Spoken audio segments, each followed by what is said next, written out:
Hey there, what's going on? I'm not really one for making these videos or really trying to make this too long, so I'm just going to get into it really quick. This will be a build for a Nightblade stamina, and then we're going to go through all the race passes, and we're going to go through all of the armor, mana stone, and food real quick for you. So here we'll start with a Khajiit that we are. So you get the mostly gain our critical damage extra from it. And then we will be getting for our skills, we will have surprise attack, main spammable, camo hunter, so we can get the extra critical rating for it. And then we might get our extra minor berserk as well. Ambush, which will be our main utility for this build because of our set. And what it will give us is an extra minor berserk for 10 seconds, increasing our damage done. And also, whenever we hit a target with this, it will increase their damage taken by 5%. A Whirling Blade for AoE Execute, Shadowy Disguise, Cloak to gain all of our buffs and goodness. Soul Tether as our ulti, so we can stun them and hold them down while we do our thing. It'll also give us a bunch of health for whenever we pull them to us, because we will be pulling all their AoEs and everything else on top of us as well, so we have to survive. So in our back bar we have Leaping Strikes. This will help with your resource management, gaining you extra stamina whenever it runs out. Let's focus. This will build us up some extra weapon and spell damage, building up 5 times, so at least over 200. And this will gain us a big burst damage as well if we need to hit a healer or a tank. Channel Acceleration gives us our extra 10% critical damage for a good minute. And then it also gives us the Minor Expedition for 12 seconds, so that'll be good. Dissolving Rigor gives us our self-heal, and it also increases our physical and spell resistance, so it's a nice burst over time. And our Rally, which gives us our weapon and spell damage increase by 20%, stamina recovery, and then also another burst heal for when we get below around 6 to 5 seconds on it. Then we refresh, and our Soul Harvest, another one that's for tanks, so if you want to take something out really quick. And all of our assassination perks. You want all of our passes for this, all of our shadow passes, siphoning, two-handed passes, dual wield. You'll want all of our light armor passes because we do have a few pieces of light armor, mostly for the physical and spell penetration. And our prodigy, medium armor, we're going to have all those. And then we are a vampire as well. We are level 4, so we get the undead or the unnatural movement, reducing the cost of sprint. And then when we sprint for 3 seconds, then we'll be invisible, so we won't have to be using our cloak all the time. And we'll be able to utilize sprint inside of combat as well. Now, and this reduces our undeath, reduces our damage taken by 30% once we get to those lower health values. And then here's our biggest passive from this. While we are out of sneak, when we leave sneak and invisibility, we will gain an extra 300 weapon and spell damage. So that will go off of our cloak and also off of the unnatural movement. So that plays into our Nightblade passive as well. And then we'll have Fighters Guild, Camo Hunter, all of our passes for this. Civic Order, Channel Acceleration, all of our passives. Undaunted, all the passives. Assault, our Resolving Vigor. And you can use Razor Caltrops if you like to get the extra damage on them because of the Major Breach that will be applied to them, reducing their physical and spell resistance by 6,000. So I'll let you hit them harder, but your your resources are going to be a little bit harder to manage as well. And then support, you'll get all those because you have your cheat skills, and then just your basic alchemy and provisioning. that you'll need for the longer potion lasting. Then your food will last longer. And now we'll go into the actual armor. So we have rushing Aggony that we're using on our front bar. And what this is the one that pulls them to us.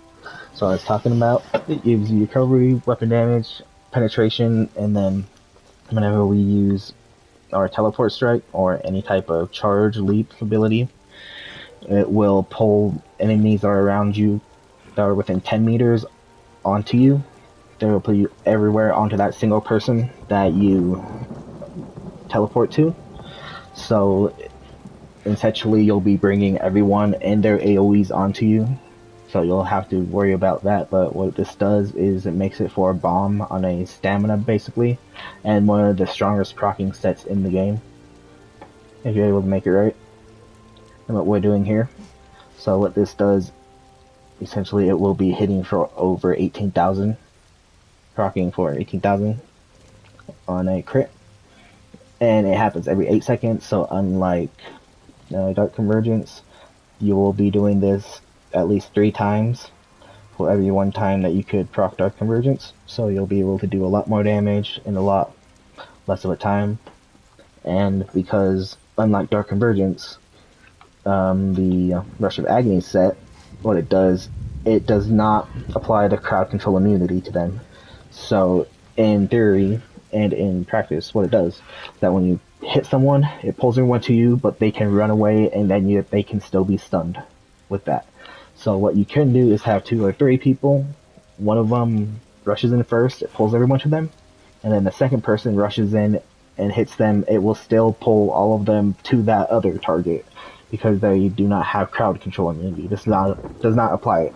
So essentially, a whole group can be wearing it and just keep pulling everyone back and forth between people. So this is why this makes this a extremely good set and broken set, and one of the best proc sets in the game, which will get out there pretty much after this video does. So watch out for that. So what this our back bar is our 2-hander, which is the Vastrian's Perfected strat. I can never say that right. With Vastrian's Perfected Greatsword that will be powered, and what it does as extra stamina, and then while you have rally activated, basically, is that it'll gain you stacks of frenzy momentum for 20 seconds, and it gains you 30 weapon damage and spell damage for every stack, and it stacks up to 10 times, so it will give you 300 weapon and spell damage extra. Basically, you'll be having that at all times until you do a heavy attack, because after 5 stacks or more, all the stacks will be released into an explosion that will deal a pretty chunk amount to anyone that's around you within 8 meters, and it will stun them as well.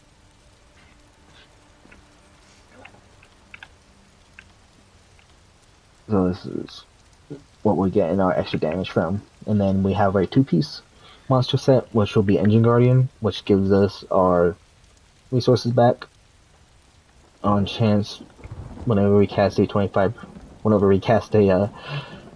move that uses resources. We have a 25% chance to summon a Dwemer, which is Jeffrey, Joffrey, or Jim, which is stamina, magic, or health that will be restored to you every 0.5 seconds. And then our second set will be using Archer's Mind. Archer's Mind is basically Order's Wrath on steroids. What it is the same stuff leading up, and then increases your crit damage and healing by 8%, but then it also increases it by an additional 16% when you are sneaking or when you're invisible.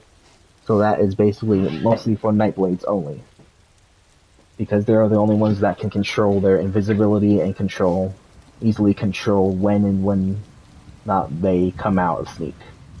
So they will be utilizing it a lot, so which will give them from this set a 24% increase to all of their crit healing and crit damage done. So that's what makes this extremely bursty. because you're getting an extra 24% damage on top of everything because we crit so often on this because we're a Nightblade. And I don't know if I would use the ring. I don't remember the mythic ring that does give you the extra weapon damage, health, and armor for however many 3-piece sets you're wearing. But I kind of still like the Vastrian sword because it gives you that extra damage that you can use to burst people down because it does build up with everything else that we have. So I forgot our front bar will be nirnhoned on one hand and sharpened on our offhand. And our poison was escapest, which is unstoppable. Grants you unstoppable for 1.6 seconds, drains their health, and then drains their stamina too.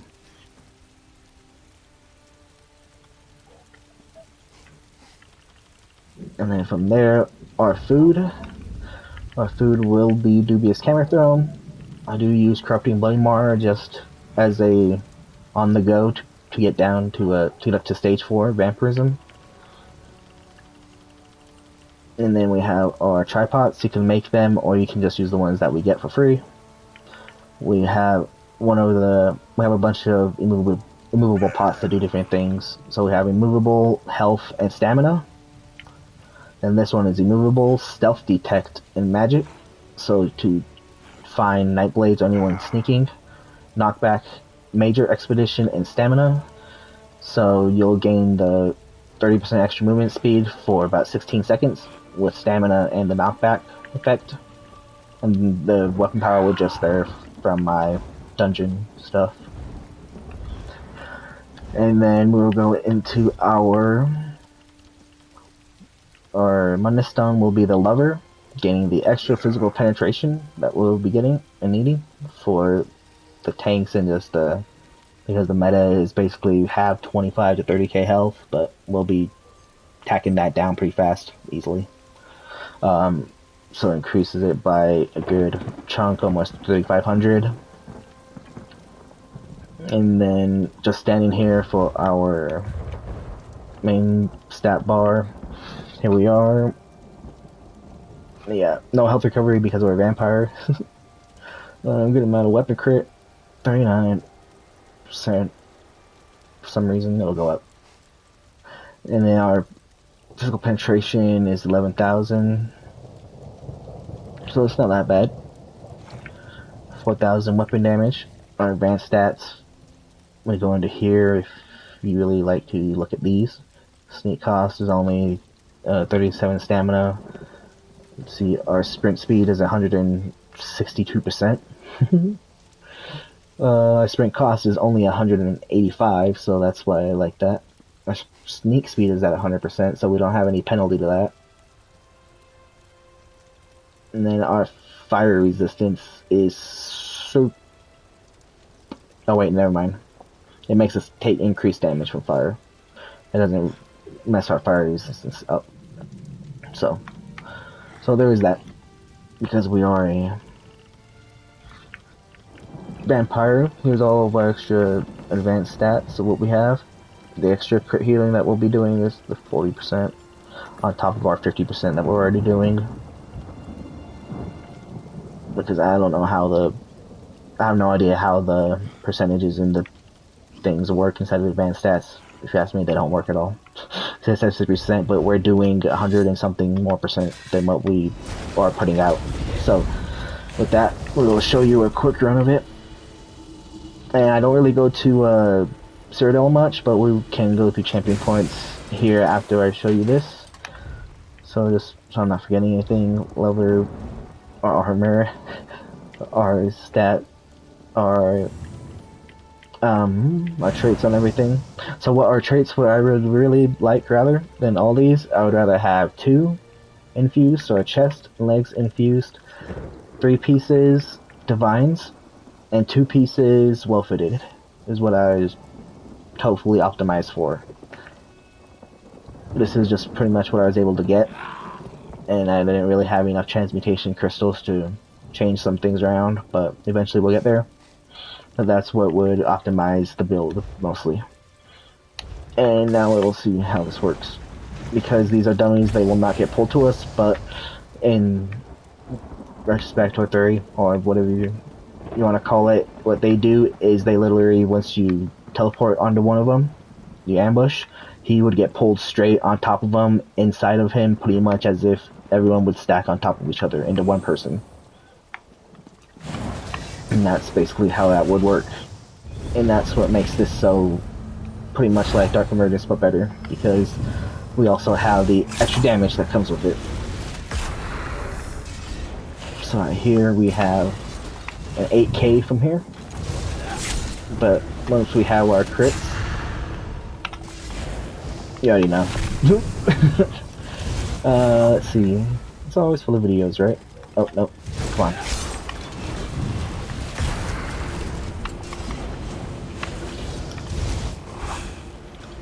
Well,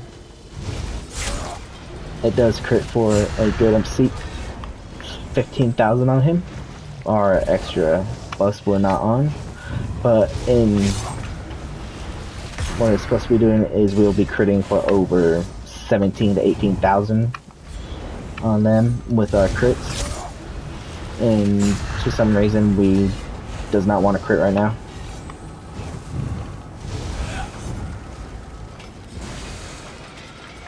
Oops. No more than, see, there we go. 18, 17,000 critical.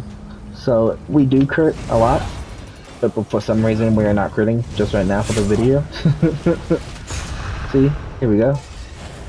But what this basically is that you become the center of the bomb, and everyone gets pulled towards you. Every 8 seconds you can just keep hitting it out, and then it'll just keep dealing insane amount of damage to people with our crits. And that's why I was saying that I am not sure how this crit rating works, or the crit damage on the advanced stat works, because as you saw we are dealing 18,000, 17,000, and on our tooltip it is dealing 9, oh, hold on.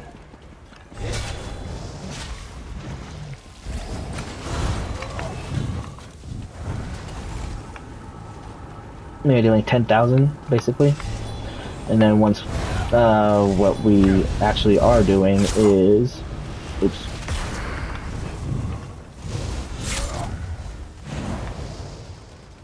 is almost 11,000 to them on our tooltip. So actually it is, we are dealing around what we should be dealing. And that's pretty much what will happen when everyone gets around you. And then what we do is we use a soul tether to be able to hold them down, because they do end up rolling out of it because of this. There is no CC with it or stun. And that's pretty much it. Pretty much what we'll be doing for the build. And then with our stacks, you can see on the bottom right we have 10 of the Vastrian stack going up. And that's basically what our build is, being able to pull people into us and just kill them. But without even that, we can still deal a bunch of damage before that even goes off within that seconds. So basically you can kill people without using this. A lot of the times you will end up killing them without them actually getting blown up by the set.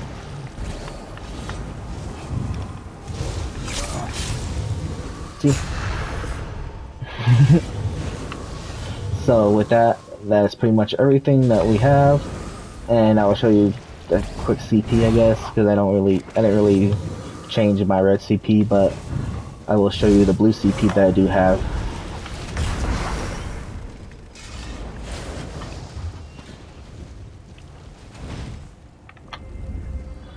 So I'm pretty sure you guys know what the passives for the CPs are, but for my champion bar I have Fighting Finesse, the extra 8% critical and critical damage. I mean critical healing and crit damage. Master at Arms is probably something better than Master at Arms for it, but it's just extra direct damage done by 6%. Wrathful Strikes, 200 extra weapon damage. Then Backstabber for our flanking crit damage done, because we'll be pulling them from everywhere, so they will be getting hit from the back or from the flank somewhere. And the other two are pretty much whatever you guys would like to choose, because each playstyle is different now. You can have a huge, massive resource pool, you can have armor, you can use these other ones that will give you extra crowd control immunity effects whenever you're under the effect of something that'll reduce your combat skills. So a lot of different ways that you can play it. This is mostly for BGs, and that will pretty much be it. So I hope you guys enjoyed it, and we'll see you next time.